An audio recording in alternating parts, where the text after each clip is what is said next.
con animo colmo di preoccupazione, seguo gli sviluppi della situazione in Venezuela. Il bene dell'amato popolo venezuelano deve prevalere sopra ogni altra considerazione e indurre a superare la violenza e intraprendere cammini di giustizia e di pace, garantendo la sovranità del Paese, assicurando lo Stato di diritto inscritto nella Costituzione, rispettando i diritti umani e civili di ognuno e di tutti,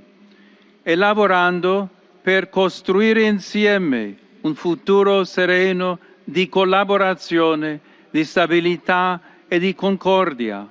con speciale attenzione ai più poveri che soffrono a causa della difficile situazione economica. Per questo prego e vi invito a pregare, affidando la nostra preghiera all'intercessione della Madonna di Coromoto e dei santi José Gregorio Hernández e Sor Carmen Rendiles.